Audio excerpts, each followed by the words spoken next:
Top 10 reasons to believe in Bigfoot.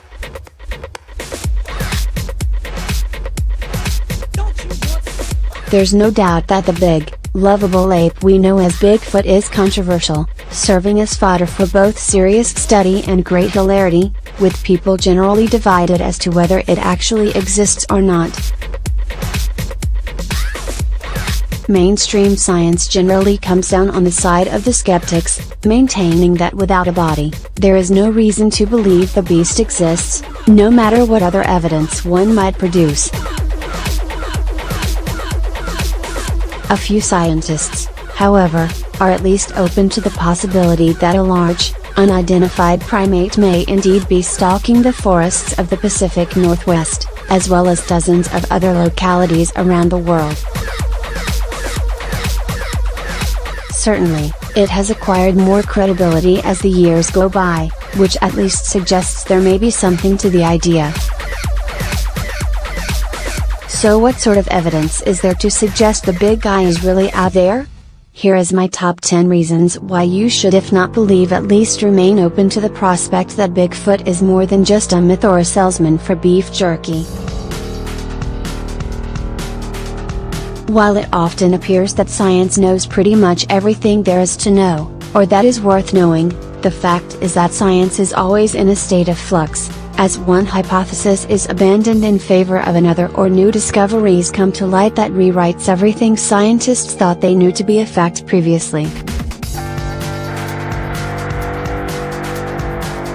Therefore, it is unwise to maintain with anything approaching certainty what is and is not possible, much less what could still be out there waiting to be discovered. With this in mind, then, it is important that people remain objective to the possibility that Bigfoot could exist, for without that objectivity, it makes getting to the truth of the matter all the more difficult. Why? Because if I know there's no such thing as a Bigfoot, I'm unlikely to look at the evidence that there is, much less look for the creature itself. In essence, my faith in my own knowledge prevents me from acquiring any new knowledge.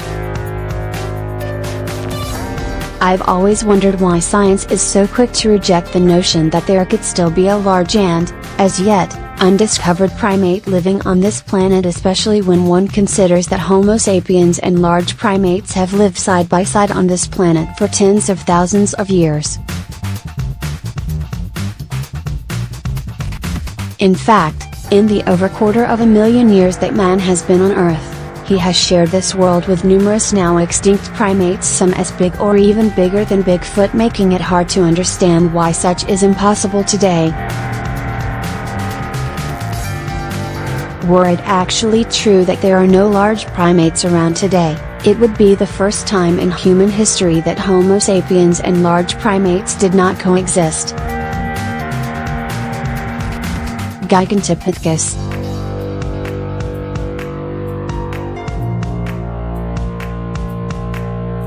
Here was an animal that would be a real-life Bigfoot were it alive today. Existing between 9 million years ago until as recent as 100,000 years ago, Gigantopithecus was a massive primate that may have stood as much as 10 feet tall and weighed over half a ton. So why does it serve as a reason to believe in Bigfoot? Because, once more, there is precedence for large primates existing today. In essence, this beast proves that primates are capable of getting as big, or, actually, even bigger, than modern descriptions of Bigfoot suggest. In fact, Bigfoot is rarely thought to get taller than 8 feet, making it puny compared to Gigantopithecus, while the fact that there used to be monster primates doesn't prove that there are today. It does suggest that if there is such a thing as a Sasquatch, it would not be inconsistent with what we have seen in the distant past regarding primate physiology and evolution.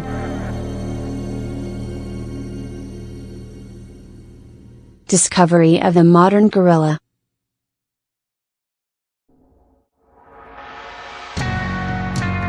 The gorilla was largely unknown to modern science until the mid-19th century, and the mountain gorilla wasn't identified until 1902, so it's not unreasonable to imagine that a similar creature may well be capable of hiding well into the 21st century, especially if it's considerably smarter than a gorilla and nomadic, and largely nocturnal, in nature. Additionally, the discovery of the mountain gorilla begs the question of why, if it's possible for large primates to exist in Africa today, it's impossible for large primates to exist elsewhere on the planet? Is there something unique to Africa that makes it special in this regard? Clearly, logic suggests that if large primates are possible anywhere, they should be at least potentially possible elsewhere.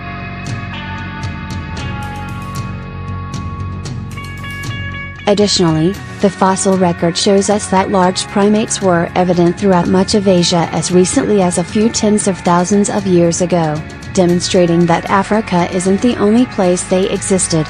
The Bering Land Bridge.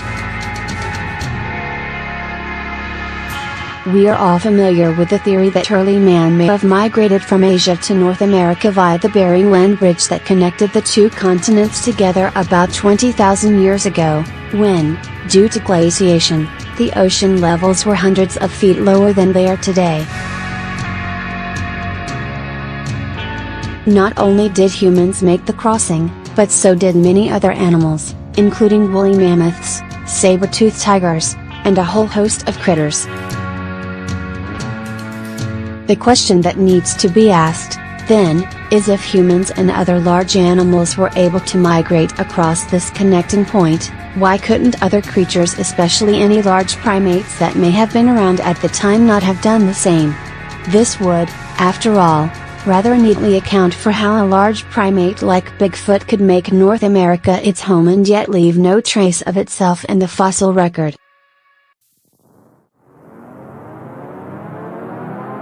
While one is never wise to put too much stock into Native American folklore, one would be equally unwise to casually dismiss all of it as well. The fact that many tribes, especially those from the Pacific Northwest, maintain similar legends of large, hairy men needs to be taken into account, especially since many of these legends appear to have arisen independently among various tribes that had little or no contact with each other, eliminating the possibility that one culture simply copied stories from another culture and made it their own. Known as cross-cultural contamination, while each tribe has its own twist on the legend and their own name for the beast, they all appear to be talking about a similar creature that existed long before whites ever arrived. Many tribes, in fact, maintain the truth of these legends to this day, insisting that they are based on a real creature and not mere superstition. While the term Bigfoot wasn't coined until the 1950s, reports of the hairy beast go back centuries, challenging the notion that it is purely a modern phenomenon. Additionally, there have been literally thousands of first-hand reports collected by various investigative agencies over the years regarding the animal, and, we can assume, many more thousands that go unreported, often by credible witnesses, most significant among them being professional hunters, who are intimately familiar with a region's native fauna and so should be difficult to fool.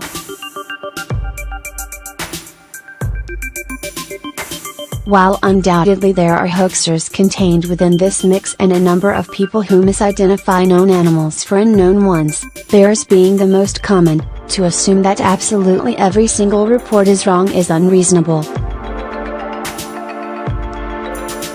Clearly, people are seeing something they haven't seen before, and not every one of them are a bear walking on its hind legs or hunters wearing camouflage suits.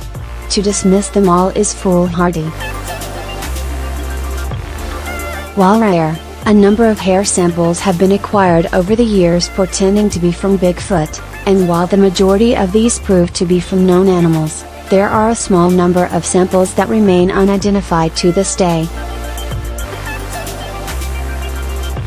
Often these unidentified follicles prove to be remarkably human-like, though thicker, suggesting that the creature they came from maybe is more human than animal. Unfortunately, since there are no known Sasquatch samples to compare them to, they can't be identified as belonging to a Sasquatch, which forces them to remain in the category of origin unknown, which, if you think about it, is pretty interesting in itself. Footprints and other evidences.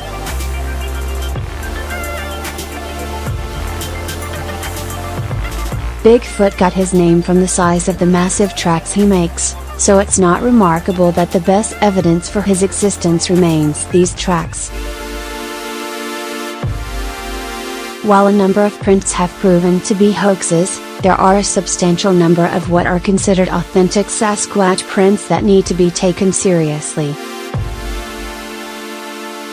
Perhaps the most compelling of these are those contained in a collection of Idaho State University primatologist Jeff Meldrum, who has one casting that contains dermal ridges, the foot's equivalent of fingerprints, that run in a completely different direction than those seen on human feet.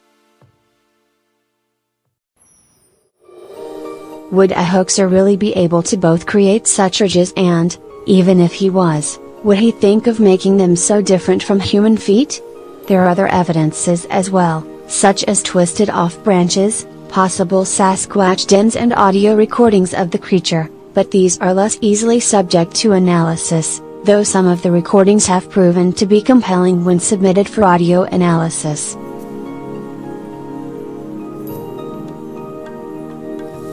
The Gimlin-Patterson film shot in Northern California in October 1967, the brief film shot by Bigfoot enthusiast Roger Patterson of an alleged female Sasquatch walking across a dry riverbed remains the high water mark for Bigfoot researchers.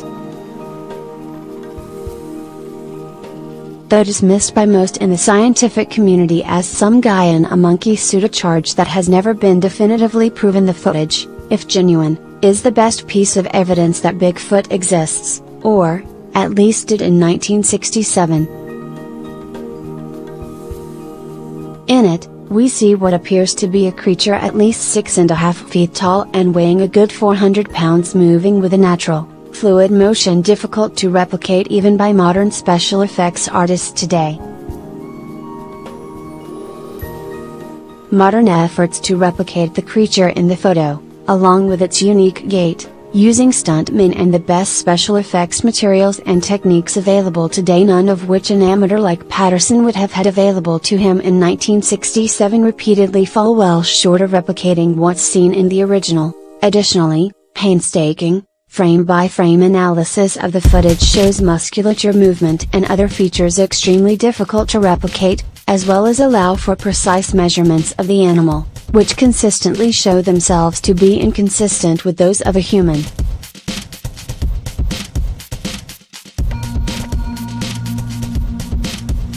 Even skeptics have to admit that if the Patterson film is a hoax, it's one of the best fakes in history, and one that has somehow managed to withstand the test of time.